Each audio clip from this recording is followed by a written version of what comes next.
নমস্কার, জি 24 ঘন্টা আপনাদের স্বাগত। আমি শিলাদিত্য। শুরু করছি জনগণমন। চার্জশিট দিতে পারেনি সিবিআই। আরজি করে খুন এবং ধর্ষণ মামলায় জামিন। সন্দীপ ঘোষের জামিন পেয়ে মুক্ত টালা থানার তৎকালীন ওসি অভিজিৎ মণ্ডল। আর অপরদিকে জয়নগরের পর ইতিমধ্যেই ফারাক্কায় ধর্ষণ করে খুনের ঘটনায় দোষী সাব্যস্তই শুধু নয়, ফারাক্কার ঘটনায় একজনের ফাঁসি এবং অপরজনের যাবজ্জীবন কারাদণ্ডের নির্দেশ। কিন্তু আরজি করে 90 দিন কেটে গেল, মামলা চলছে এখনো পর্যন্ত। মুক্ত হয়ে গেলেন কিন্তু অভিজিৎ মণ্ডল জামিনে, আর অপরদিকে সন্দীপ ঘোষের জামিন। এ প্রসঙ্গ নিয়ে নির্যাতিতার মা তিনি ঠিক কি বলেছেন শোনাবো। আমরা খুব হতাশার মধ্যে আছি, কোনো বলার মতো কোনো কথা নেই আমাদের কাছে। সিবিআই 90 দিনের মধ্যে চার্জশিট দেয়নি, তাই ওদের জামিন হয়ে গেছে। আর কি বলবো বলুন, আমরা খুব হতাশ। সিবিআই তাদের 90 দিনের মধ্যে তাদের মানে চার্জশিট আনতে পারলো না, তাই জামিন।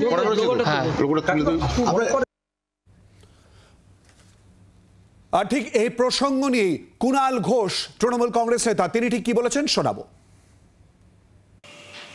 আমি অভয়ার বাবা মাকে শ্রদ্ধা করি, তাদের বুকের আগুন চোখের জল বুঝি, কিন্তু কিছু খারাপ লোকের চক্করে পড়ে মেয়ের মৃত্যুর পরের দিন থেকে রোজ নিয়মিতভাবে সাংবাদিক বৈঠক করে শেখানো বুলি, কোর্টে গিয়ে সিবিআই চেয়ে আনা, এগুলো করে নিজেদের মেয়ের আততায়ীকে বিচারে বিলম্বিত করা, বিচারে বিলম্ব, এর জন্য দায় কিন্তু তার বাবা মারও। কারণ কুলতলি দেখেছেন, ফরাক্কা দেখেছেন, উত্তরবঙ্গ দেখেছেন। যদি কলকাতা পুলিশের উপর ভরসা রাখতেন এতদিনে ফাঁসির সাজাটা ঘোষণা হয়ে যেত। আপনারা ডেকে এনেছেন সিবিআই, এখন উল্টো কথা বললে হবে না। আর অন্যদিকে অভিজিৎ মণ্ডলের আইনজীবী তিনি আজ ঠিক কি বলেন সাংবাদিকদের মুখোমুখি হয়ে শোনাবো। আমাদের ক্লায়েন্ট যেটা আছে অভিজিৎ মণ্ডল যাকে বেল দেওয়া হয়েছে, ওর এগেনস্টে এখনো কিছু পাওয়া যায়নি, সেই জন্য 90 ডেজ হয়ে গেছে, চার্জশিট দিতে পারেনি। বলছে investigation is still going on. After 90 days কি without any proper investigation I have been in the custodies. Proper এখনো যখন ইনভেস্টিগেশনটা এখনো চলছে, 90 ডেজ হয়ে গেছে, investigation is still going on.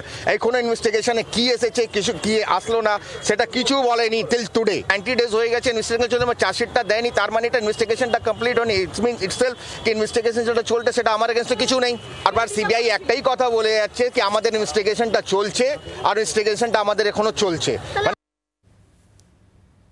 এ নিয়ে আলোচনা করবো। আমাদের সঙ্গে অতিথিরা রয়েছেন। আমাদের সঙ্গে এই মুহূর্তে রয়েছেন তৃণমূল কংগ্রেসের তরফ থেকে সম্রাট চক্রবর্তী, স্বাগত জানাচ্ছি। এছাড়াও রয়েছেন আমাদের সঙ্গে আইনজীবী বিভাস চট্টোপাধ্যায়। আমরা জানি আজকে ফারাক্কায় ধর্ষণ করে খুনের ঘটনায় গতকালই দোষী সাব্যস্ত করা হয়েছিল, আজকে একজনের ফাঁসির সাজা এবং অপরজনকে যাবজ্জীবন কারাদণ্ডের নির্দেশ দেওয়া হয়। বিভাস বাবু, আপনাকে যে প্রশ্নটা করব, আজকে এই নির্দেশ দিতে গিয়ে মূলত ঠিক কি কি বিষয় উল্লেখ করা হয়, কি কি বলা হয় আজকে আদালতে? আজকে এই এটা একটা মানে জঘন্য থেকে জঘন্যতম ক্রাইম। কেন এটা বোঝাতে গিয়ে আমরা দেখিয়েছি যে মেয়েটাকে শুধুমাত্র ভ্যাজাইনাল পেনিট্রেশন করা হয়নি, অ্যানাল পেনিট্রেশন করা। একটা 9 বছরের বা 9 থেকে 10 বছরের বাচ্চা শিশু মেয়েকে কি পরিমাণ নির্যাতন করলে তার মাথাটা মাটিতে ঠুকে দেওয়া হয়, তার সারা অঙ্গে ইনজুরি, এবং তাকে রেপ মার্ডার করার আগে তার মুখে কাপড় গুজে দেওয়া হয়, তারপর তাকে রেপ, তারপর তাকে মার্ডার, এবং মার্ডারের জন্য ম্যানুয়াল স্ট্র্যাঙ্গুলেশন, স্মোদারিং এবং স্ট্র্যাঙ্গুলেশন বাই লিগেচার 3 রকম পদ্ধতি অবলম্বন করা হয়। তারপর মার্ডারটা করার পর ফের আবার রেপের অ্যাটেম্প করা হয়। এরা এত জঘন্যতম ক্রাইম, মানে হিনিয়াস থেকে হিনিয়াসতম ক্রাইম। টোটাল মামলাটার 21 দিনের মধ্যে চার্জশিট জমা পড়ে, এবং ট্রায়াল আজকে যেহেতু আমাকে একসঙ্গে জয়নগর এবং ফারাক্কা করতে হয়েছে, আদারওয়াইজ হয়তো আমি আরো আগে মামলা শেষ করতে পারতাম, কিন্তু দুটোকে প্যারালাল রাখতে গিয়ে যদিও জয়নগরের একদিন আগে ফারাক্কা শেষ হলো, এবং এখানে যে সবচেয়ে বেশি ইনভলভ ছিল, যার বাড়ি থেকে বডি পাওয়া গেছে, তাকে ডেথ সেন্টেন্স দেওয়া হয়েছে, এবং যে শুধু তাকে হেল্প করেছে বা এই কাজের মধ্যে যুক্ত ছিল সে তাকে তার বাকি জীবনে যতদিন বাঁচবে পুরো টেনিওরে তাকে জেলে থাকতে হবে, সারা জীবন আজীবন কারাবাস as per the law. It's not that life imprisonment death সেন্টেন্সের মতো 14 বছর বা তারপর বেরিয়ে যাবে। এখানে সারা জীবন যতদিন বাঁচবে তাকে থাকতে হবে। এবং এই মামলাটা আমরা অনেকগুলো ক্ষেত্রে নজিরবিহীন। এখানে প্রথম বেঙ্গল পুলিশ তথা আমার মনে হয় ইস্টার্ন ইন্ডিয়াতে প্রথম ড্রোনের মাধ্যমে পুরো পিওটার ম্যাপ আমরা কোর্টের কাছে নিয়ে আসি। আরো অনেক টেকনিক্যাল এভিডেন্স এই মামলার মধ্যে আছে এবং ফরেনসিক এভিডেন্স। এখানেও ডিএনএ ম্যাচ হয়েছে, যার ফাঁসির অর্ডার হয়েছে তার ডিএনএ ম্যাচ হয়ে গেছে ভিকটিমের জামা কাপড়ের মধ্যে। ভিকটিমের ব্লাডও ডিএমও পাওয়া গেছে, এর সিমেনের ব্লাডও পাওয়া ডিএনএ পাওয়া গেছে। এছাড়া বাড়ি থেকে পাওয়া কাপড়ের মধ্যে যেখানে পিও সেখানেও কিন্তু দুজনের ডিএনএ ম্যাচিং হয়েছে।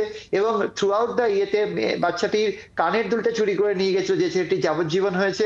সুতরাং এই কেসটা পুরো এলাকা জুড়ে সারা ওয়েস্ট বেঙ্গল সারা ভারতবর্ষের মানুষ ডেফিনেটলি তাকিয়েছিল এবং আমরা আমাদের আপ্রাণ চেষ্টা করেছি যত তাড়াতাড়ি সম্ভব এই মামলার বিচার প্রক্রিয়ার আমাদের ধন্যবাদ। আমরা কথা বললাম আইনজীবী বিভাস চট্টোপাধ্যায়ের সঙ্গে। আমাদের সঙ্গে ইতিমধ্যেই আলোচনায় অংশগ্রহণ করেছেন রাজনৈতিক বিশ্লেষক শম্পা সেন। সম্পাদিক, আপনাকে স্বাগত জানাচ্ছি। এবং আমাদের সঙ্গে রয়েছেন জুনিয়র চিকিৎসক পরিচয় পান্ডা। পরিচয়, তোমাকেও স্বাগত জানাচ্ছি। সম্রাটবাবু, প্রথমে আপনার কাছে আসবো। আমরা দেখলাম আরজি কর নিয়ে একেবারে কলকাতা, রাজ্য, দেশ, এমনকি বিদেশ পর্যন্ত উত্তাল হয়েছিল। আর তার মধ্যেই যে ঘটনাগুলো ঘটে গেল, অর্থাৎ জয়নগরের ঘটনা এবং তারপর ফারাক্কার ঘটনা, অতি দ্রুত তদন্ত প্রক্রিয়া শেষ, বিচার প্রক্রিয়া শেষ, সাজার ঘোষণা হলো। কিভাবে দেখছেন? এটা মমতা বন্দ্যোপাধ্যায়ের প্রশাসনের এবং মমতা বন্দ্যোপাধ্যায়ের পুলিশের সাফল্য, এটা বলা বাহুল্য। জয়নগর, কুলতলি এবং ফারাক্কাতে 62 দিন এবং 61 দিনের মধ্যে সাজা ঘোষণা হয়েছে। কিন্তু আজকে এই আরজিকর ঘটনার পরে জয়নগর এবং ফারাক্কাকে ধরলে হবে না। আমি বিশ্বাস করি, যদি আমরা প্রথম থেকে দেখি, 2011 সালে মমতা বন্দ্যোপাধ্যায়ের সরকার প্রতিষ্ঠা হওয়ার পর থেকে আমরা দেখেছিলাম যে বিক্ষিপ্ত ঘটনাগুলো, ধর্ষণের ঘটনাগুলো ঘটেছিল এবং যেক্ষেত্রে মমতা বন্দ্যোপাধ্যায় প্রশাসনের ওপর আস্থা রাখা হয়েছিল। আমরা যদি শুরু করি, গেদের ধর্ষণের ঘটনায় দোষীরা সাজা পেয়েছে, মধ্যমগ্রামের ঘটনায় দোষীরা সাজা পেয়েছে, লাভপুরের ঘটনায় দোষীরা সাজা পেয়েছে, কামদুনির ঘটনায় দোষীরা সাজা পেয়েছে, পার্ক স্ট্রিটের ঘটনায় দোষীরা সাজা পেয়েছে, বহরমপুরের ঘটনায় দোষীরা সাজা পেয়েছে, রানাঘাটের ঘটনায় দোষীরা সাজা পেয়েছে, পিংলার ঘটনায় দোষীরা সাজা পেয়েছে, করণদিঘির ঘটনায় দোষীরা সাজা পেয়েছে, বহরমপুরের ঘটনায় দোষীরা সাজা পেয়েছে, পুরুলিয়ার ঘটনায় দোষীরা সাজা পেয়েছে। মমতা বন্দ্যোপাধ্যায় প্রশাসনের সঠিক পথে চলছে এবং বাংলার পুলিশ, রাজ্য পুলিশ এবং কলকাতা পুলিশ প্রতিটা ক্ষেত্রেই দোষীদেরকে দোষী সাব্যস্ত করে তাদের ট্রায়াল করিয়ে, কখনো ফাস্ট ট্র্যাক কোর্টে, প্রত্যেককে ন্যূনতম সাজা 10 বছর যাবত। কিন্তু এত যে অভিযোগ উঠলো, তদন্ত নিয়ে অভিযোগ, দীর্ঘসূত্রিতার অভিযোগ উঠলো, যদি ইতিমধ্যে জয়নগর এবং ফারাক্কা আমরা দেখলাম অতি দ্রুত একেবারে দিন ধরে ধরে যদি আমরা বলি মোটামুটি 2 মাসের মধ্যে তদন্ত প্রক্রিয়া শেষ তো বটেই এবং তারই সঙ্গে সাজা ঘোষণা। না, অভিযোগ যারা তুলছেন, আমি তো তাদের কাছে প্রশ্ন করতে চাই, আরজি করের ঘটনায় মমতা বন্দ্যোপাধ্যায়ের পুলিশের ওপর, কলকাতা পুলিশের ওপর আস্থা রাখলে এতদিনে হয়তো সাজা ঘোষণা হয়ে যেত। আপনার প্রশ্ন নিয়ে একটু পরিচয়ের কাছে যাব। পরিচয়, তোমার নিশ্চয়ই মনে রয়েছে এই পুরো ঘটনায় তোমরা রাস্তায় নেমেছো, প্রচুর মানুষ রাস্তায় নেমেছে এবং প্রত্যেকে জাস্টিস ফর আরজি কর বলেছে। আমরা আজও একই কথা বলবো অবশ্যই করে।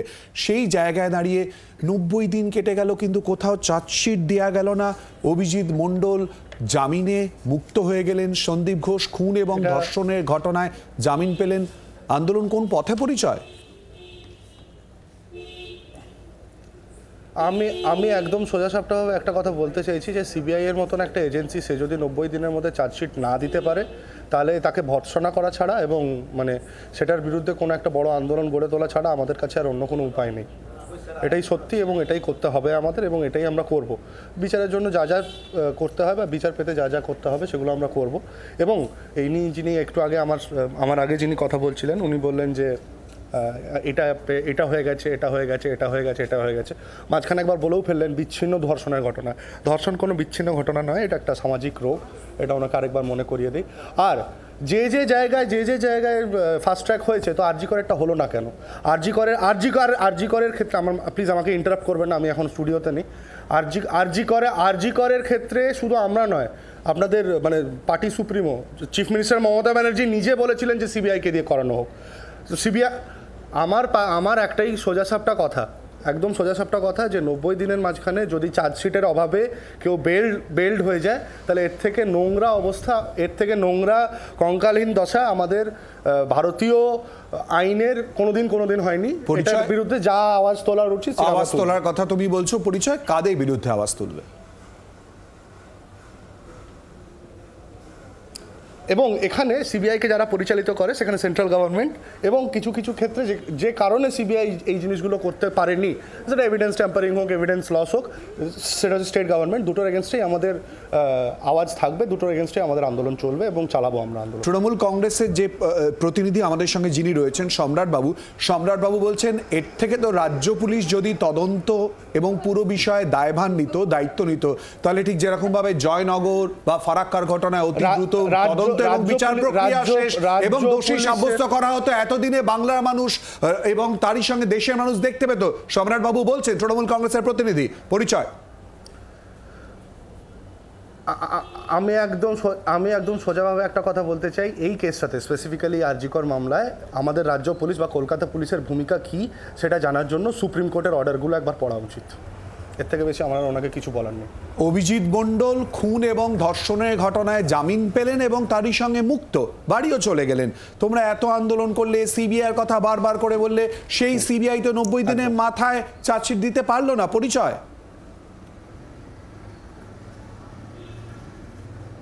আমি এটাই বলছি তো, এটাকে আমরা তীব্রভাবে ভর্ৎসনা করছি। এটার এগেনস্টে আমরা যে আন্দোলন দাঁড় করাতে হয়, এটার এগেনস্টে আমাদেরকে যা যা করতে হয় তা আমরা করব। পরিচয় আমি বুঝতে পারছি না, এটার এগেনস্টে মানে কাদের এগেনস্টে? এবং আমি বললাম তো, সিবিআই কাদের দ্বারা পরিচালিত? নিশ্চয়ই সেন্ট্রাল গভর্নমেন্টের দ্বারা পরিচালিত। সিবিআই সেন্ট্রাল গভর্নমেন্টের দ্বারা যদি পরিচালিত হয় এবং তাদের এগেনস্টে যদি আওয়াজ তুলতে হয়, তাহলে আমরা সেটা তুলবো এবং তুলবই। পরবর্তীকালে সেটাই তুলবো, সেন্ট্রাল গভর্নমেন্টের এগেনস্টে আওয়াজ। এবং সিবিআই এর এই করুণ পরিস্থিতি আজকে যার জন্য হয়েছে, এই ইনভেস্টিগেশনটার এই করুণ পরিস্থিতি যার জন্য হয়েছে, বেসিক্যালি এভিডেন্স ট্যাম্পারিং এগুলো যেগুলো হয়েছে, এভিডেন্স লস যেগুলো হয়েছে, যার জন্য এই জিনিসটা করে উঠতে পারছে না সিবিআই, সেটা স্টেট গভর্নমেন্টের দায়িত্ব। তো তাদের দিকেও আমাদের নজর থাকবে এবং এইভাবেই আন্দোলন আগে এগোবে। পরিচয়। সিবিআই এর দাবি কারা জানিয়েছিল? তোমরাই তো জানিয়েছিলে। আজ ভূমিকা নিয়ে প্রশ্ন তুলছে। আমরা জানিয়েছিলাম, সিবিআই এর দাবি আমরা জানিয়েছিলাম এবং এই রাজ্যের মুখ্যমন্ত্রীও জানিয়েছিল যে সিবিআই এই ইনভেস্টিগেশনটা ক্যারি ফরওয়ার্ড করুক। এই রাজ্যের মুখ্যমন্ত্রীও সেম জিনিস দাবি করেছিলেন।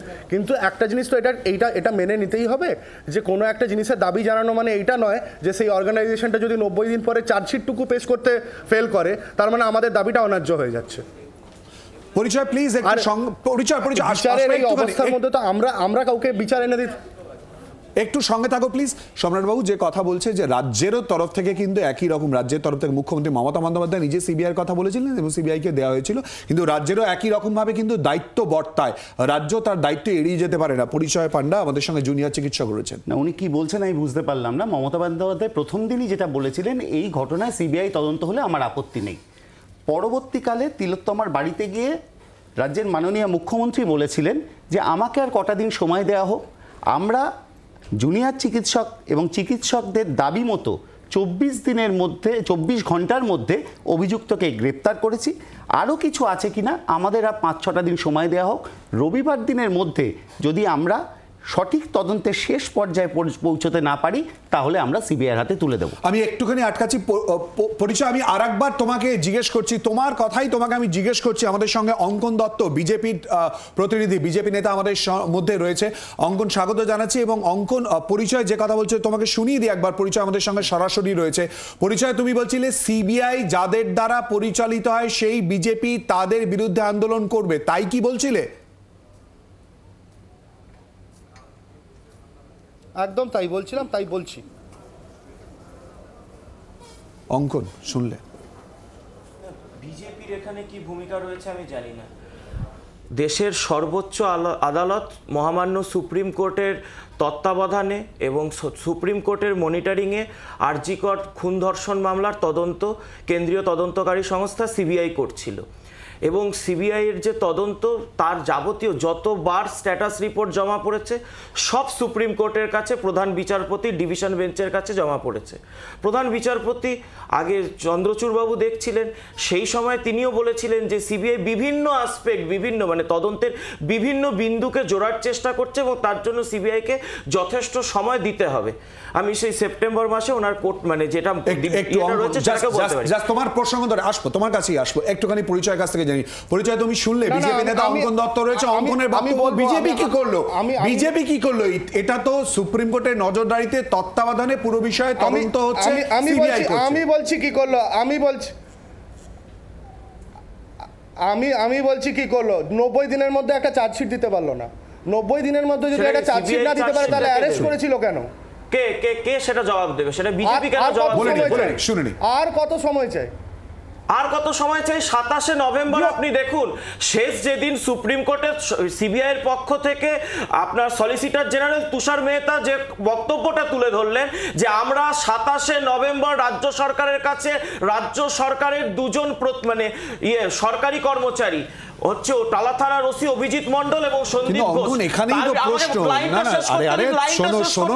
শোনো না, তোমার লাইনের সূত্রেই প্রশ্ন, যতবার লাইন শেষ করার কথা বলছো ততক্ষণে প্রশ্ন শেষ হয়ে যাবে। আর ঠিক এখানেই দাঁড়িয়ে আজকে অভিজিৎ মণ্ডলের জামিন এবং তারই সঙ্গে মুক্ত খুন এবং ধর্ষণের ঘটনায়, আর সন্দীপ ঘোষের খুন এবং ধর্ষণের ঘটনায় জামিন, তাই তো পরিচয় প্রশ্ন তুলছে। লাইনটা শেষ করতে দিতে হবে তো, আপনি লাইনটার আগে ঢুকে বলো, সবার লাইন বলেছে, এবার শেষ করো। এবার তো সেইখানেই তিনি তুষার মেহতা পরিষ্কার বলেছেন, যখন আমরা 27শে নভেম্বর রাজ্য সরকারের কাছ থেকে তার দুজন সরকারি কর্মচারীর বিরুদ্ধে পদক্ষেপ নেওয়ার জন্য আবেদন জানাচ্ছি, রাজ্য সরকার অনুমতি দিচ্ছে না কেন? কিসে বাঁচানোর চেষ্টা করছেন? রাজ্য সরকারের এখানে সদিচ্ছা থাকে না? আজকে আপনার আমার বিরুদ্ধে যদি তদন্ত হয় রাজ্য সরকারের অনুমতি লাগে না, কিন্তু রাজ্য সরকারের কোনো সদিচ্ছা আসবো। পরিচয় জাস্ট একটা বছর, সম্রাটবাবু প্লিজ পরিচয় অঙ্কনের বক্তব্য সদিচ্ছার কথা, কিন্তু আরে অঙ্কন প্লিজ প্রশ্নটা আমায় করতে দাও। আরে থামো, পরিচয় ঠিক সেই জায়গায় দাঁড়িয়ে, তোমাদের আন্দোলন যেখানে এই মুহূর্তে তোমরা আবার বলছো আন্দোলনে নামবে, কোথায় আন্দোলন যাবে? বিচারের দাবি, সে কথা আমরা সবাই বলছি, সেই দাবির জায়গা তাহলে কোথায় দাঁড়িয়ে, কোথায় গিয়ে জানাবে পরিচয়?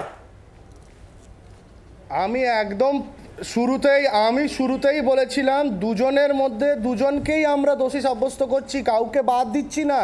ওনারা নিজেদের মধ্যে লড়াই করলেও আমার মনে হয় না যে দুজনের মধ্যে কারোরই হাত খুব বেশি পরিষ্কার বলে। আমরা দুজনকেই একইভাবে করছি।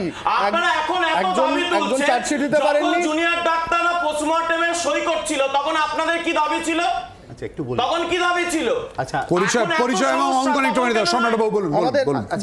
দেখুন একাধিক পরিচয় বাবু কথা বলে যাচ্ছেন, উনি জানি না কতটা স্টাডি করেছেন সিবিআই এর অভিযোগপত্র, প্রথম থেকে জড়িত থাকতে পারেন। সিবিআই এর অভিযোগপত্র মানে জড়িত মানে আন্দোলনের সঙ্গে সিবিআই এর অভিযোগপত্র অভিজিৎ মণ্ডলের বিরুদ্ধে, সেখানে একটা কথা লেখা আছে, মাইট হ্যাভ রেজাল্টেড, অর্থাৎ অভিযোগ বা তথ্য প্রমাণ লোপাটের ক্ষেত্রে ঘটনা ঘটতেও পারে, নাও ঘটতে পারে।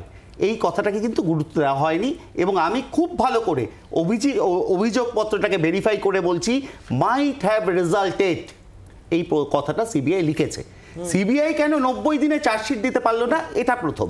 দ্বিতীয় প্রশ্ন হচ্ছে, সিবিআই এর অভিযোগের ক্ষেত্রে অভিজিৎ মণ্ডলের ক্ষেত্রে যে অভিযোগ করা হয়েছিল, 10:03 তিনি খবর পান, 11টার সময় তিনি ঘটনাস্থলে পৌঁছান, মহিলা পুলিশ জোগাড় করে উচ্চাসীন অফিসারদের সাথে পরামর্শ করে 57 মিনিট দেরিতে পৌঁছে, একজন মানুষ দেরিতে পৌঁছেছেন এই কারণে শুধুমাত্র তথ্য প্রমাণ লোপাট করতে, যখন পুরো ঘটনার জায়গাটা মানুষের ভিড় থাকবে। এবার আমি প্রশ্ন করছি, যদি শুধুমাত্র 57 মিনিট দেরিতে পৌঁছানোর জন্য একজনকে জেলে পাঠানো হয়, তার বিরুদ্ধে 90 দিনে চার্জশিট দিতে বাধ্য থাকতে হয়, তাহলে প্রতিটা ক্ষেত্রে ভারতবর্ষ সহ বিশ্বের কোনো পুলিশ জেলের বাইরে থাকবে না। আমি সিবিআই এর কাছে এই প্রশ্ন করছি, শুধু এই টাইম ল্যাগিংটা দেখতে 30 দিন যে সিবিআই সময় লাগলো অভিজিৎ মণ্ডলের ক্ষেত্রে, পরিচয় 90 দিনেও চার্জশিট পেশ করতে না পারা সিবিআই এর কাছে তোমরা কি কার্যত হতাশ? মানে একদম হতাশের থেকে অনেক বেশি ক্ষুব্ধ। অঙ্কন না, ক্ষুব্ধ, হতাশ ইত্যাদির ক্ষেত্রে আমি আর কিছু বলতে চাই না। আমরাও তো বলছি যে যেভাবে সিবিআই হবে সেগুলো আমরা নিজেদের মধ্যে কথাবার্তা ভাই, এবার বিষয়টা হচ্ছে যেভাবে সিবিআই তদন্ত করেছে সেই তদন্তের আমরা তো গতি প্রকৃতি আমরা তো নিজেরা দেখিনি, সুপ্রিম কোর্ট দেখেছে। আমাদেরও প্রশ্ন রয়েছে সুপ্রিম কোর্টের কাছে, যদি এখানে সিবিআই এর কোনো তদন্তে গাফিলতি থেকে থাকে তাহলে নির্দিষ্ট আধিকারিকদের বিরুদ্ধে ব্যবস্থা নিন। কিন্তু যখন তথ্য প্রমাণ, সুপ্রিম কোর্ট এখানে বলেছে, এটা আমার লাইন নয়, চিফ জাস্টিসের লাইন এটা, the line of investigation followed by the CBI is intended to unearth the absolute truth. এবং তারপর তিনি বলছেন যে the CBI has specifically responded to the issues raised by us in the previous court hearing. তাহলে CBI যদি আপনাদের সমস্ত কোয়ারিগুলোকে পরিষ্কার করে থাকে তাহলে এবার সিবিআই কে দিয়ে আপনারা টাইম লিমিট সেট করে দিচ্ছেন, আপনারা স্ট্যাটাস রিপোর্ট নিচ্ছেন, আপনারা যাবতীয় মনিটরিং এ রয়েছেন, আমরা তো নেই।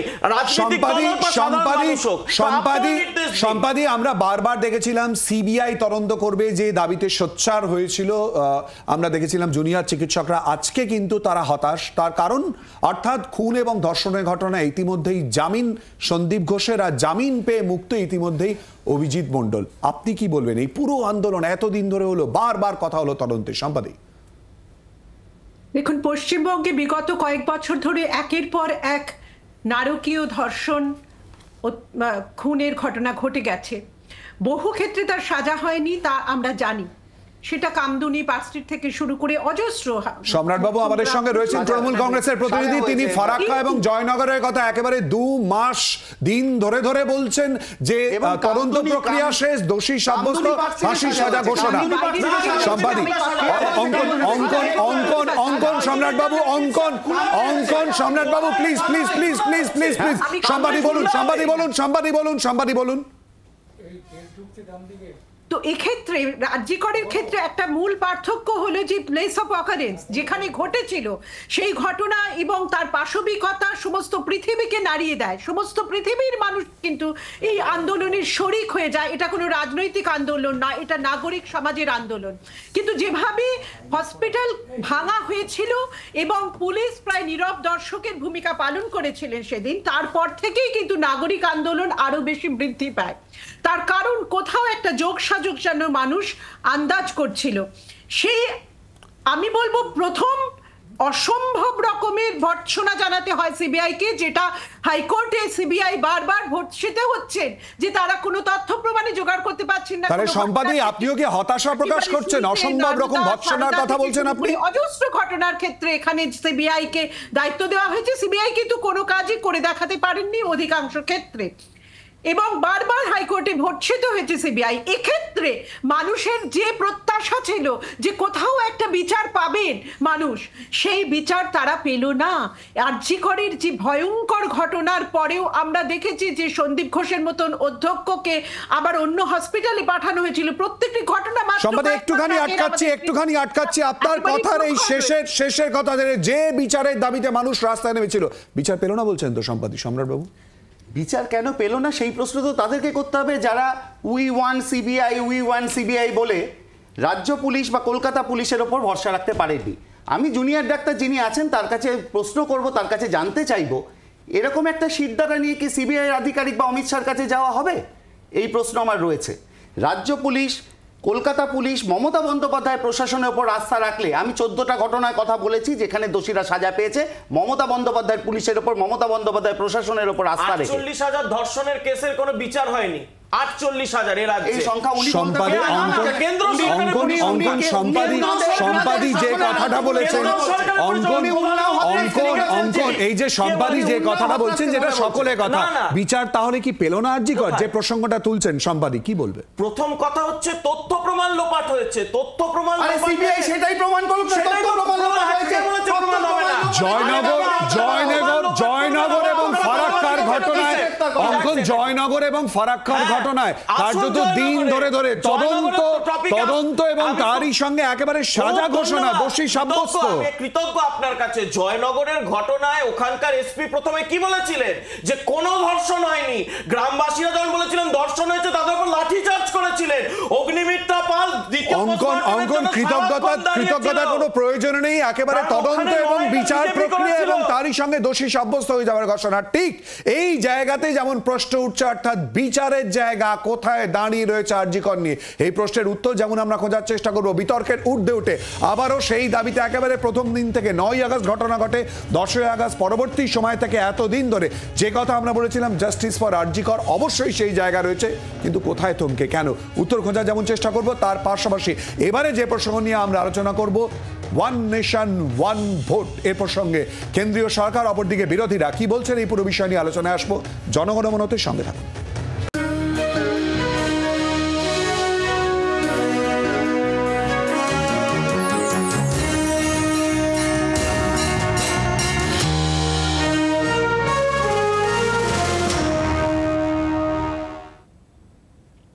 জনগণমনে এবারে আমরা যেদিকে নজর রাখবো, কেন্দ্রীয় মন্ত্রিসভা ছাড়পত্র দিতেই এক দেশ এক ভোটে বিরোধিতায় এক সুরে সরব হলো তৃণমূল কংগ্রেস সহ বিরোধীরা।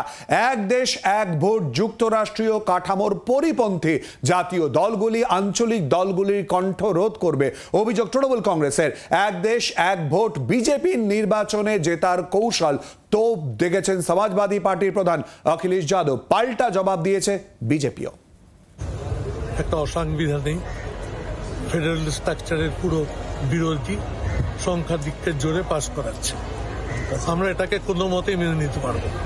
एक देश एक चुनाव, एक भारतीय जनता पार्टी की जुगाड़ है चुनाव जीतने की।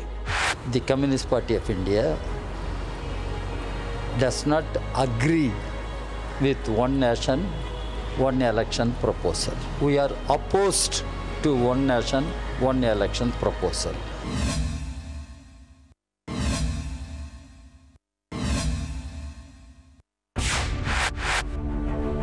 বিপুল নির্বাচনী খরচে হ্রাস টানতে লোকসভা সমস্ত রাজ্যের বিধানসভা ভোট একসঙ্গে করানোর উদ্যোগ। এক দেশ এক ভোট নিয়ে প্রাক্তন রাষ্ট্রপতি রামনাথ কোবিন্দের নেতৃত্বে গঠিত উচ্চস্তরের কমিটির সুপারিশে কেন্দ্রীয় মন্ত্রিসভা সায় দিতেই এর বিরোধিতায় এক সুরে সরব হল বাংলার শাসক তৃণমূল কংগ্রেসের সহ বিরোধী আঞ্চলিক দলগুলো। সূত্রের খবর, চলতি শীতকালীন অধিবেশনেই এই সংক্রান্ত বিল সংসদে পেশ করতে পারে কেন্দ্র। তৃণমূলের অভিযোগ, এক দেশ এক ভোট যুক্তরাষ্ট্রীয় কাঠামোর পরিপন্থী। এক দেশ এক ভোট রাজ্য বিধানসভার ক্ষমতা খর্ব করবে। এক দেশ এক ভোট হলে জাতীয় ইস্যুর ছায়ায় ঢাকা পড়বে আঞ্চলিক ও স্থানীয় ইস্যু। জাতীয় দলগুলি আঞ্চলিক দলগুলির কণ্ঠরোধ করবে। এক দেশ এক ভোট নীতি কার্যকর হলে ভোটারদের স্বাধীনতা নষ্ট হবে। ফর্মে আনলে আমরা পুরোপুরি প্রতিবাদ করব এবং প্রথমত দাবি থাকবে যে কোনো স্ট্যান্ডিং কমিটিতে আগে পাঠাক বা জেপিসিতে পাঠাক, সেখানে আরো আলোচনা হবে। তৃণমূলের সুরেই এক দেশ এক ভোটের বিরোধিতায় সরব হয়েছে অন্য আঞ্চলিক দলগুলিও। वन नेशन वन इलेक्शन, एक देश एक चुनाव, एक भारतीय जनता पार्टी की जुगाड़ है चुनाव जीतने की। In a country like India, which is so diverse, one nation, one election is impractical. It is not possible at all. India will have multiple elections. এক দেশ এক ভোট দেশে নতুন নয়। 1951-52 সালে প্রথম সাধারণ নির্বাচনের সময় লোকসভা ও বিধানসভার ভোট একসঙ্গেই করা হয়েছিল। 1967 সাল পর্যন্ত লোকসভা ও বিধানসভার ভোট একসঙ্গেই হতো। পরে আলাদা আলাদা নির্বাচন শুরু হয়। ফের লোকসভা ও বিধানসভা ভোট একসঙ্গে করতে গত বছরের সেপ্টেম্বরে প্রাক্তন রাষ্ট্রপতি রামনাথ কোবিন্দের নেতৃত্বে উচ্চস্তরের কমিটি গঠন করে কেন্দ্র। 3 মাস আগে রামনাথ কোবিন্দ কমিটির সুপারিশ গ্রহণ করে কেন্দ্রীয় মন্ত্রিসভা। বৃহস্পতিবার কেন্দ্রীয় মন্ত্রিসভা লোকসভা ও বিধানসভা নির্বাচন এবং লোকসভার সঙ্গে দিল্লি, পুদুচেরি, জম্মু কাশ্মীরের ভোট একসঙ্গে করানোর জন্য দুটো পৃথক বিলে ছাড়পত্র দিতেই এই নিয়ে তুঙ্গে উঠল চর্চা। ব্যুরো রিপোর্ট, জি 24 ঘন্টা। এ নিয়ে আলোচনা করবো। আমাদের সঙ্গে ইতিমধ্যেই এসে উপস্থিত হয়েছেন আমাদের আরও এক অতিথি, কংগ্রেসের তরফ থেকে লিপিকা ঘোষ। লিপিকা দি, আপনাকে স্বাগত জানাচ্ছি। অঙ্কন, কেন এই অভিযোগ বিরোধীদের তরফ থেকে করা হচ্ছে? তৃণমূল কংগ্রেস সহ বিরোধীদের তরফ থেকে রাজনৈতিক অভিসন্ধি রয়েছে, এরকম ঘটনা এর আগেও ঘটানোর চেষ্টা করা হয়েছে, কিন্তু এর কোনো প্র্যাকটিক্যাল আইডেন্টিটি নেই। কেন এই পরপর অভিযোগ করা হচ্ছে অঙ্কন? এখন ভারতীয় জনতা পার্টি যদি বলে যে মানুষ শ্বাস প্রশ্বাসের সময় অক্সিজেন গ্রহণ করে, তাহলে বিরোধীরা বলবে না না, অক্সিজেন নয়, কার্বন ডাই অক্সাইড গ্রহণ করে। এখন বিরোধীদের ব্যাপার হলো মানুষের মৌলিক ইস্যুতে এরা রাজনীতি করতে পারে না বা বক্তব্য রাখতে পারে না, তাই এই ধরনের কথাবার্তা। এখন দেখুন, যদি আপনি স্বাধীনতার সময় সংবিধান সভার ডিবেট দেখেন, কমলাপতি ত্রিপাঠী থেকে শুরু করে বহু মানুষ সেই সময় এক দেশ এক ভোটের জন্য বক্তব্য রেখেছিল। তাহলে আপনি কি বলবেন কমলাপতি ত্রিপাঠী সেই সময় বিজেপির কেউ ছিলেন? বা ধরুন, যখন বলরাম জাখর 1991 সালে সংসদে দাঁড়িয়ে কংগ্রেসের সাংসদ হিসেবে এক দেশ এক ভোটের জন্য কথা বলছেন যে আবার সেই ফিরিয়ে আনা হোক, তাহলে উনি কি সেই সময় বিজেপির কথা বলছিলেন? বা ধরুন, বুদ্ধদেব ভট্টাচার্য 1996 সালে যখন লোকসভা বিধানসভা নির্বাচন একসাথে হচ্ছেন তখন বলছেন পশ্চিমবঙ্গের ভোটাররা তথা ভারতবর্ষের ভোটাররা ম্যাচিওর হয়ে গেছে, যে এক সময় ভোট হলে লোকসভা ভোট এবং বিধানসভা ভোটে আলাদা আলাদা প্রার্থী বা আলাদা আলাদা দলকে বেছে নিতে তারা পারে। এরা কি সবাই বিজেপি হয়ে গেছিল? বা ধরুন, the turbulent years, Pranab Mukherjee Bharat Ratna দেশের প্রাক্তন রাষ্ট্রপতি, তিনি তার বইয়ে লিখছেন যে এক দেশ এক ভোট হলে অনেক বেশি টাকা সাশ্রয় হয়, রাজনীতিবিদদের ফোকাস একদিকে থাকে। তা তিনি কি বিজেপি হয়ে গেছিলেন? তো যখন একটা সার্বিকভাবে টাকা, মানে একটা বিপুল সংখ্যক টাকা আমরা দেখি কয়েক হাজার কোটি টাকা খরচা হচ্ছে, বা এই ধরুন পরপর নির্বাচন, কিছুদিন আগে লোকসভা হলো, তারপর ঝাড়খণ্ড হলো, মহারাষ্ট্র হলো, দিল্লি হবে, হরিয়ানা হলো, এই যে পরপরে শাসক বিরোধী উভয় পক্ষের রাজনীতিবিদদের একটা বৃহত্তর সময় চলে যায়, যারা ক্ষমতায় রয়েছে বা বিরোধী পক্ষে রয়েছে, যে মানুষের স্বার্থে প্রশাসনিক দায়িত্ব না পালন করে রাজনীতিতে তাদেরকে সামিল থাকতে হয়। এই সব কিছুকে সাম আপ করার জন্য যদি একটা স্থিতিশীল, একটা গণতান্ত্রিক পরিসরে একটা এক দেশ এক ভোট হয়, উড়িষ্যাতে হয়, অন্ধ্রপ্রদেশে একসাথে হয়, কিও সমস্যা রয়েছে? একটু জেনে নিই সম্রাটবাবু, সমস্যা কোথায় রয়েছে? খরচার কথা তো কঙ্কন বলছে। হ্যাঁ, খরচার কথা বলছে। এখন দেখা যাচ্ছে, আমি যে কথাটা বলি, একটা সময় আমরা এরকম শুনেছিলাম যে নোটবন্দির ফলে বিদেশ থেকে কালো টাকা ফেরত আসবে। আমি জানি না অঙ্কন কি বলবে, টাকা ফেরত এসছে কিনা। আমরা শুনেছিলাম নোটবন্দির ফলে জাল নোট বন্ধ হবে বাজারে। আমি জানি না জাল নোট বন্ধ হয়েছে কিনা। আমরা শুনেছিলাম নোটবন্দির ফলে যে ধনীরা গরিব হয়ে যাবে এবং গরিবরা ধনী হবে। আমি জানি না কোনো গরিব ধনী হয়েছে কিনা, বা ধনীরা আরও বড় লোক হয়েছে, এটা জানা যাচ্ছে। কাজেই একজন অবিবেচক প্রধানমন্ত্রী বিভিন্ন সময় একনায়কতন্ত্রের সিদ্ধান্ত নেয়, স্বৈরাচারী সিদ্ধান্ত নেয়, যুক্তরাষ্ট্রীয় পরিকাঠামোকে ভেঙে ফেলার সিদ্ধান্ত নেয়। আমি প্রশ্ন করছি, এক ভোট এক দেশ এক ভোট, তাহলে আমাদের দেশে বিভিন্ন ক্ষেত্রে উদাহরণ রয়েছে, বিভিন্ন সময়ে উদাহরণ রয়েছে যে অন্তর্বর্তী নির্বাচন হয়েছে, সরকার সংখ্যাগরিষ্ঠতা হারিয়েছে, সেক্ষেত্রে তখন কি হবে তার সুস্পষ্ট কোনো বার্তা কিন্তু এখানে নেই। কোথাও বলা নেই যে অন্তর্বর্তী নির্বাচনের ফলে কি হবে, একথা কোথাও বলা নেই যে সময় শুরু হবে সে সময় যে সরকারের মেয়াদ পূরণ হয়নি তারা কি করবে, তাদের মেয়াদ যখন শেষ হবে তারা সরকার চালিয়ে যাবে সেই পর্যন্ত, নাকি 2 বছর 1 বছর 6 মাস 8 মাসের মধ্যে তাদের মেয়াদ সম্পূর্ণ করে ফেলতে হবে। এরকম কোনো সুস্পষ্ট কথা কেন্দ্রীয় সরকার যে বিল মন্ত্রিসভায় পাস করিয়েছে সেখানে কোথাও বলা নেই। আর সবথেকে বড় কথা হচ্ছে পরিকাঠামোগত ক্ষেত্রে ভারতবর্ষের পরিকাঠামোতে এটা কতটা মানানসই এবং সাপোর্ট করে। নানা ভাষা, নানা মত, নানা পরিধানের এই ভারতবর্ষ, যেখানে ভাষাগত তারতম্য রয়েছে, একটা প্রেক্ষিতে একটা নির্বাচন, লোকসভা নির্বাচনের ক্ষেত্রে মানুষ যখন ভোট দেয় তখন একটা প্রেক্ষিতে তারা ভাবে, বিধানসভার ক্ষেত্রে মানুষ যখন ভোট দেয় তারা একটা প্রেক্ষিতে ভাবে, স্থানীয় ইস্যুতে স্থানীয় নির্বাচন পঞ্চায়েত বা পৌরসভার ক্ষেত্রে মানুষ যখন ভোট দেয় তারা আর একটা প্রেক্ষিতে ভাবে। সেই ভাবনাগুলোকে এক করে ফেলার অবিবেচকের মতো সিদ্ধান্ত, যুক্তরাষ্ট্র পরিকাঠামোকে ভেঙে ফেলার সিদ্ধান্ত এবং অবশ্যই আঞ্চলিক দলগুলোর কণ্ঠরোধ করার সিদ্ধান্ত। সম্পাদি, এই অভিযোগগুলো কেন উঠছে? যুক্তরাষ্ট্রীয় পরিকাঠামোর পরিপন্থী আঞ্চলিক দলগুলিকে ভেঙে ফেলার জন্য চক্রান্ত করা হচ্ছে, এই অভিযোগগুলো কেন উঠছে সম্পাদি? দেখুন, আঞ্চলিক দলগুলোর একটা আলাদা ইন্টারেস্ট আছে স্বাভাবিকভাবেই ভোটের ক্ষেত্রে, তাদের অস্তিত্ব রক্ষার প্রশ্ন। এখন প্রশ্ন হচ্ছে যে হ্যাঁ, সত্যি সত্যি ভারতবর্ষের যে ন্যাশনাল ফ্যাব্রিক, ভারতবর্ষের যে এথনিক ফ্যাব্রিক, সেটার মধ্যে যে ডাইভার্সিটি, সেটা আমাদের এক নেশনের দিকে এগিয়ে নিয়ে যেতে পারে কিনা এই সম্পর্কে বহু বিতর্ক বহু বছর ধরে হয়ে চলেছে, তাত্ত্বিক বিতর্ক। কিন্তু একটা জিনিস মাথায় রাখতে হবে যে সত্যি সত্যি আমরা খরচটা কমিয়ে আনতে পারি নির্বাচনের। স্কুল কলেজগুলো যেভাবে সম্পূর্ণভাবে বহু নির্বাচনের সময় বন্ধ থাকে, আটকে থাকে, নির্বাচন প্রক্রিয়া সেখানে চলে, সেই জায়গাটাকেও আমরা মুক্ত করতে পারি যদি আমরা ভোটের যে প্রসিডিওর সেইটা একটা অনেক বেশি সরল আকারে নিতে পারি।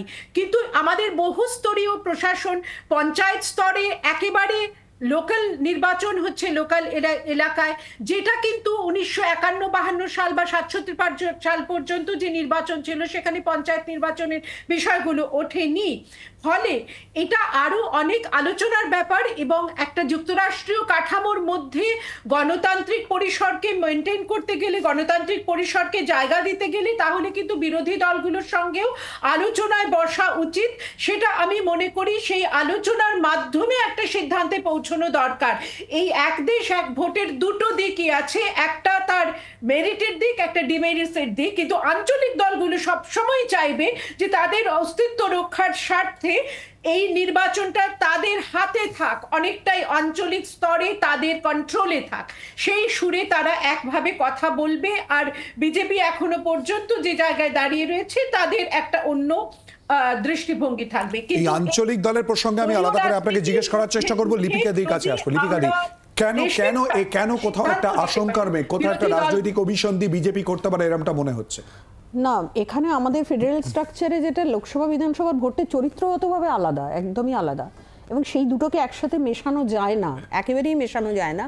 এখন কিভাবে করছে, ওই যেটা একটু আগে আলোচনা হচ্ছিল যে বিভিন্ন রাজ্যের ভোট, এই আজকে যদি দেখা যায় যে বিলটা পাস হয়ে গেল, কালকে 25-এ গিয়ে ইলেকশন করলো, সেখানে আজকে ঝাড়খণ্ড, মহারাষ্ট্র, কাশ্মীর, জম্মু কাশ্মীর এই সবে ভোট হলো, তাহলে আবার তাদের ভোট হবে, তাহলে একটা খরচা তো হচ্ছেই, একটা খরচ হচ্ছেই, ইভিএম এর সংখ্যা বাড়াবে, ভিভিপ্যাটের সংখ্যা, সেগুলোর একটা খরচ আছে।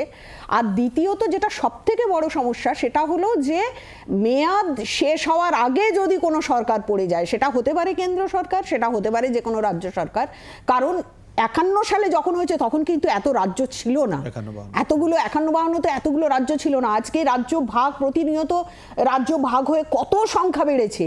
সেখানে এমনও হচ্ছে যে কোনো একটা দল একক শাসন করছে তা নয়, যৌথ ব্যবস্থা এখানে চলছে।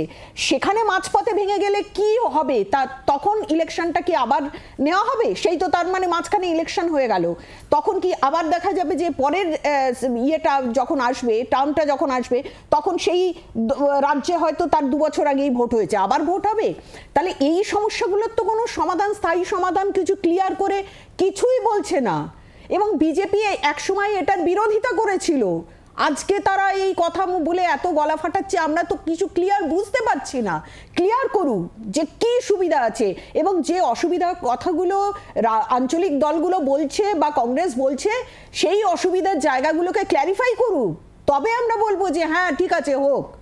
আঞ্চলিক দলের নিরিখে মূলত তাদের বক্তব্য ঠিকই, আর অপরদিকে কেন পরিপন্থীর কথা বা কেন পরিপন্থীর অভিযোগ উঠছে জাতীয় রাজনীতির পরিপ্রেক্ষিতে আমরা বোঝার চেষ্টা করব আমাদের অতিথিদের সঙ্গে আলোচনা। একটা বিরতির পর জনগণমনতের সঙ্গে থাকুন।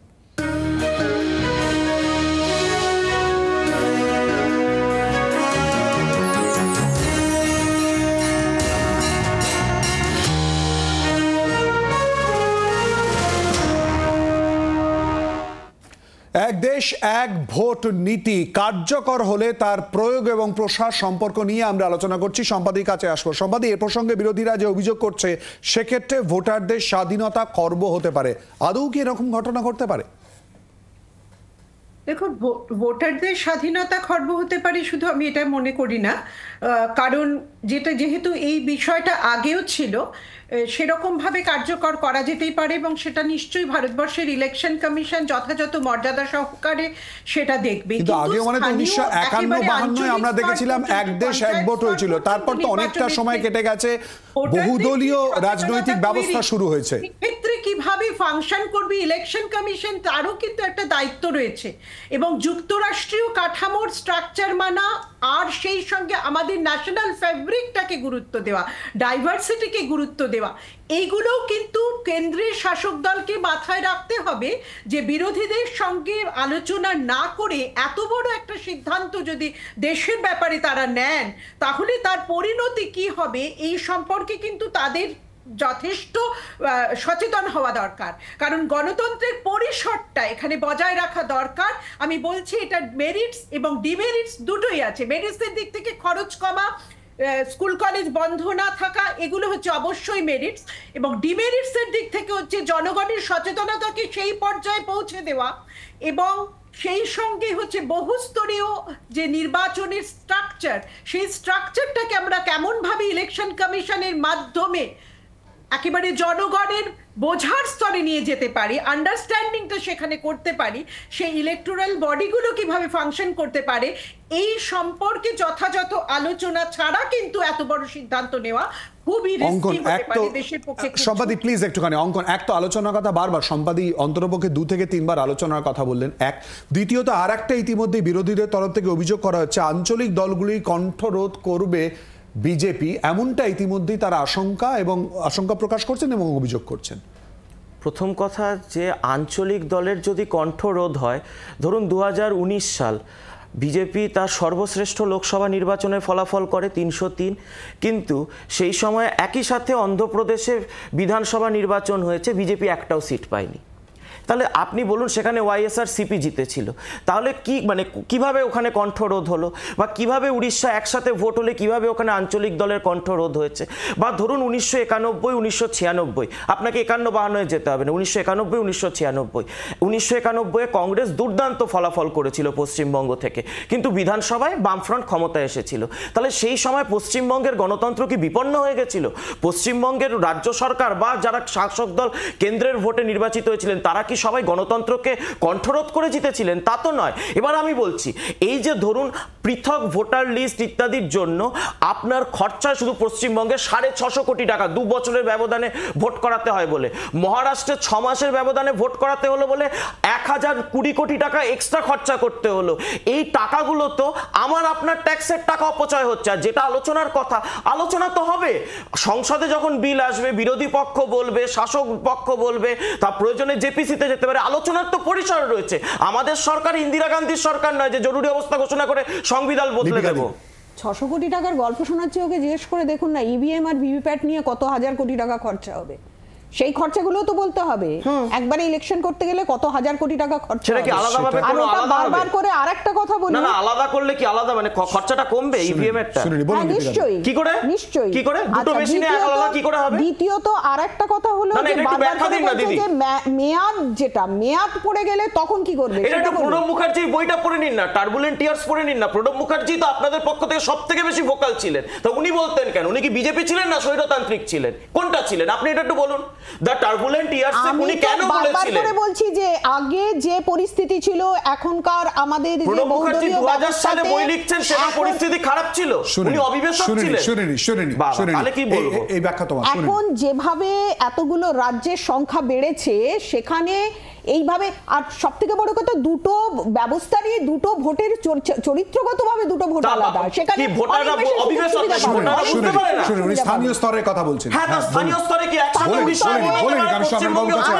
দলগুলো অনেক সমস্যার মুখোমুখি হবে, যেটা চাইছে একটা মানুষকে যদি দুটো ভোট তাকে সামনে ফেলে দেওয়া হয়, তখন কিন্তু অনেক সময় দেখা যায় যে কেন্দ্রের পক্ষে যে সুযোগ সুবিধাগুলো থাকে রাজ্যের সেই সুযোগ সুবিধার থেকে কেন্দ্রের অনেক বেশি সুযোগ সুবিধা বেশি। আবার উল্টোটাও তো হতে পারে, রাজ্যের তরফ থেকে যে বক্তব্যগুলো তুলে ধরার চেষ্টা করা হয় সেই বক্তব্যগুলো ভোটারদের কাছে সঠিকভাবে পৌঁছতে পারে, সেটাও তো হতে পারে। এইরকম সুবিধা ছিল তাহলে তো মহারাষ্ট্রে ওনাদের সরকার হয়ে যেত, আমরা হেরে যেতাম।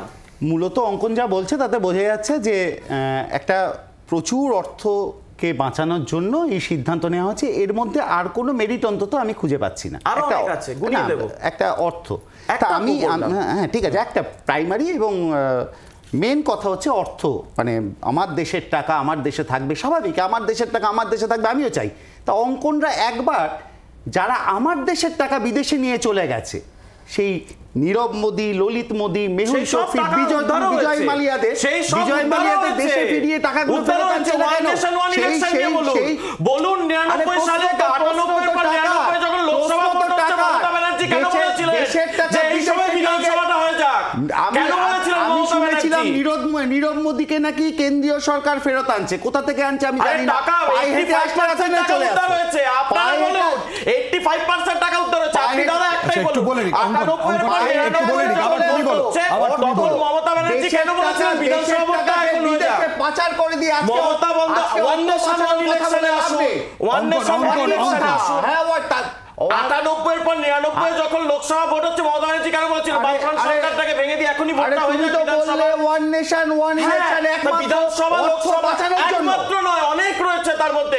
বিভিন্ন প্রকল্প স্থগিত থাকে যেগুলো একটা রাজ্যের সাথে আরেকটা রাজ্যে, যেমন একটা জল প্রকল্প গুজরাট আর মহারাষ্ট্রের সাথে যৌথ রয়েছে, সেটা বন্ধ হয়ে রয়েছিল, গুজরাটের মানুষ উপেক্ষিত হয়েছিল। ঝাড়খণ্ড এবং পশ্চিমবঙ্গের যে রেলের প্রকল্প রয়েছে ঝাড়গ্রামকে কেন্দ্র করে, সেটা বন্ধ ছিল কারণ ঝাড়গ্রামের ভোট চলছিল বলে। ইলেকশন কমিশনের সেই পরিকাঠামো আছে কিনা জানা নেই। সব থেকে গুরুত্বপূর্ণ যে প্রশ্নের উত্তর দিল না, ধরা যাক কেন্দ্রে একটা সংখ্যালঘু সরকার হলো, সেই সরকার দেখা গেল 1 বছর বা 2 বছর মেয়াদের পর থাকলো না, অন্তর্বর্তী নির্বাচন করতে হলো। সেই ক্ষেত্রে দাঁড়িয়ে বাকি বিধানসভাগুলো যারা মানুষ, যাদেরকে মানুষ 5 বছরের জন্য নির্বাচিত করেছে, তাদেরকে আবার ভোটের সম্মুখীন হতে হবে। সেটা কি অর্থ বাঁচানোর প্রক্রিয়া হলো? সেটা কি অর্থ বাঁচানোর? আমাকে একটু বলতে দাও। বলুন। সেক্ষেত্রে দাঁড়িয়ে লোকসভার নির্বাচন, অন্তর্বর্তী নির্বাচন আবার হবে। সেক্ষেত্রে প্রতিটা বিধানসভায় নির্বাচন করতে হবে। সাধারণ মানুষ যারা 5 বছরের জন্য বিধানসভার ক্ষেত্রে সরকারকে নির্বাচিত করেছিল, তাদের ক্ষেত্রে কি ভূমিকা থাকবে সেই প্রশ্নে কোনো উত্তর কিন্তু এখানে পরিষ্কার হয়েছে। এটা 5 বছরও থাকবে না, 15 বছর করবে। আর আমার মনে হয় এত আমি বলছি তো, এত টাকা সেভ করবার কথা যখন বারবার করে অঙ্কন বলছে, আরেকবার একটু বলুক না যে আদানির সঙ্গে সম্পর্কটা নিয়ে একটু কথা বলুন না। সাথে কি রয়েছে? সোনিয়া সোরস কাকে রিলেশন? সোনিয়া সোরস কাকে রিলেশন? সোরসের সাথে সোনিয়ার কি রিলেশন রয়েছে? কত টাকা ঢোকে কংগ্রেসের অ্যাকাউন্টে? একটু বলুন না। আরে বলুন না, একটু বলুন না। আপনারা কি চান? আপনি আগে বলুন সোরস আর সোনিয়ার মধ্যে সম্পর্কটা কি? ওই রশ্মি শর্মা নাকি তার সাথে কি সম্পর্ক সেটা বলুন। বিতর্কের মুহূর্তে সমাধান কোথায় এবং তারই সঙ্গে সিদ্ধান্ত কি নেওয়া হয়, আইন মূলত কোন পথে আসে, সবারই যে কথা বলছেন যে বারবার করে বিরোধীদের সঙ্গে, দলগুলির সঙ্গে আলোচনার রাস্তা কিন্তু অবশ্যই খোলা রাখতে হবে। আমরা অপেক্ষা করব সিদ্ধান্ত কি হয়, কোন পথে পুরো বিষয় এগোয় সেদিকে। আপনাদের সবাইকে ধন্যবাদ আমাদের সঙ্গে এই আলোচনায় অংশগ্রহণ করার জন্য। জনগণমন আজকের মতো এই পর্যন্তই। নিচ্ছে একটা বিরতি। অন্যান্য খবরের জন্য চোখ রাখুন জি 24 ঘন্টায়।